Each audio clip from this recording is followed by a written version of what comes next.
Hi hello friends. நான் வந்து உங்ககிட்ட ஒரு சில விஷயம் ஷேர் பண்ணலாம் அப்படின்னு சொல்லியிருக்கேன் இன்றைக்கி.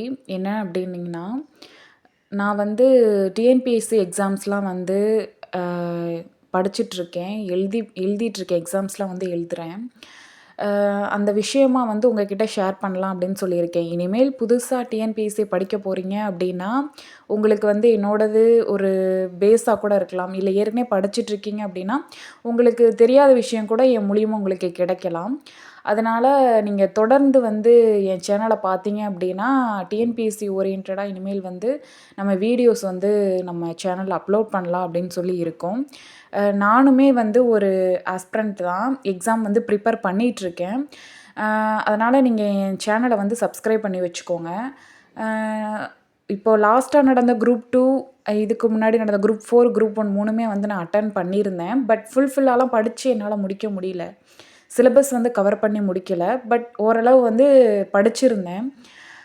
படித்து எழுதுனத வச்சு எனக்கு தெரிஞ்ச விஷயம் அப்படின்னு பார்த்தீங்கன்னா, குரூப் 1 அப்படின்றது வந்து ரொம்ப ஈஸியா தான் இருந்த மாரி இருந்துச்சு. டஃப்ன்னுலாம் நான் சொல்ல மாட்டேன். பொறுத்தவரைக்கும் உங்களுக்கு ஒரு மாடரேட்டா இருந்துச்சு. ஆனா மேத்ஸ் வந்து உங்களுக்கு ஈஸியா தான் இருந்துச்சு. அதே மாதிரி குரூப் 4 அப்படின்னு பார்த்தீங்கன்னா, தமிழ் வந்து எதிர்பாராத விதமா இருந்துச்சு. நான் வந்து 2020லேயே நடந்த செப்டம்பர் 1 நடந்த குரூப் 4 அட்டெண்ட் பண்ணியிருந்தேன். அப்போ வந்து ஒரு 2 மந்த் ப்ரிப்பரேஷன் தான் தமிழ் மட்டும் எழுதினேன். ஆனா எனக்கு வந்து 219 அந்த மாதிரி வந்து மார்க் வந்து வந்துச்சு. அதுக்கப்புறம் வந்து ஒரு 3 இயர்ஸ் 4 இயர்ஸ் வந்து என்னால் படிக்க முடியல. ஒரு ஒரு சில சிச்சுவேஷன்ஸ்னால என்னால் கன்டினியூவா வந்து எக்ஸாம்ஸ்லாம் வந்து பண்ண முடியல. பட் இப்போ அந்த 2025ல வந்து இப்போ நான் வந்து திரும்ப ஸ்டார்ட் பண்ணியிருக்கேன். ஸ்டார்ட் பண்ணதில இப்போ இன்னுமே இப்போ பார்த்தீங்கன்னா, ஃபுல்லா சிலபஸ்லாம் மாறிருச்சு. மாரி இல்ல.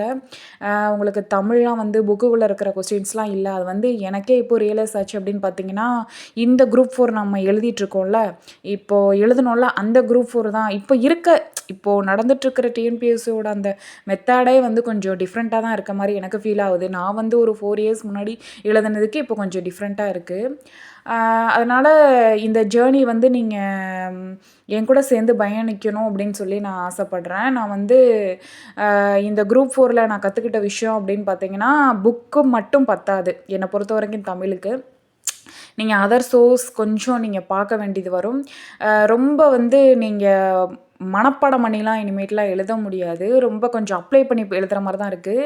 அப்போலாம் வந்து உங்களுக்கு இலக்கியம் எல்லாமே இருந்துச்சு. இப்போ வந்து இலக்கணம் அப்படின்றப்ப நீங்க கொஞ்சம் நல்லா எக்ஸ்ட்ரா படிக்கணும். அதே மாதிரி குரூப் 2 வந்து குரூப் 4 விட வந்து கொஞ்சம் ஈஸின்னு தான் சொல்லுவேன்.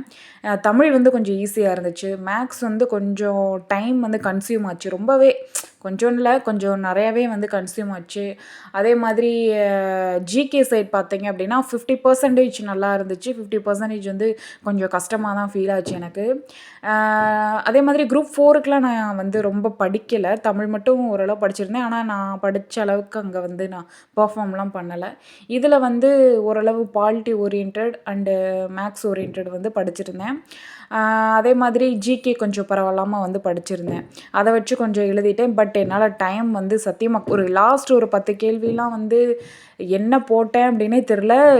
ஒரே ஆப்ஷனே ஷேர் பண்ணிட்டு வந்துட்டேன். அந்த மாதிரி எனக்கு இந்த 3 எக்ஸாமும் இந்த எக்ஸ்பீரியன்ஸ் இருந்துச்சு.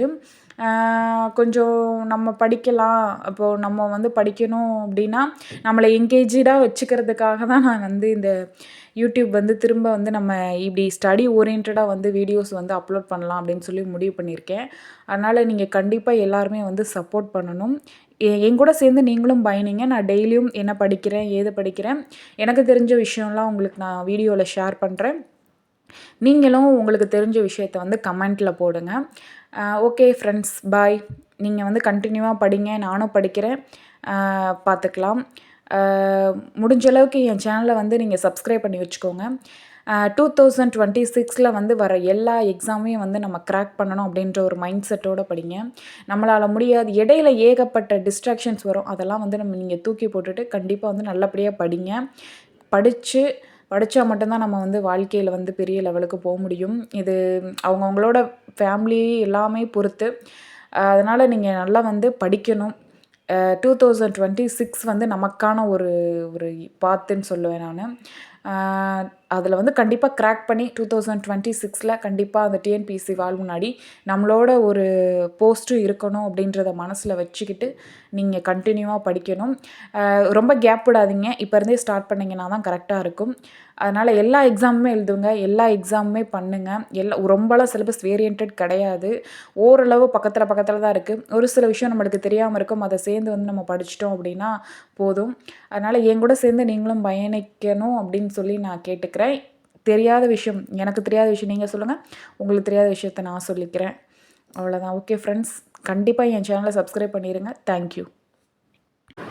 மறக்காமல் உங்களோட டிஎன்பிஎஸ்சி ஃப்ரெண்ட்ஸ்க்கும் என்னோடய சேனலை வந்து ஷேர் பண்ணிடுங்க. Thank you friends.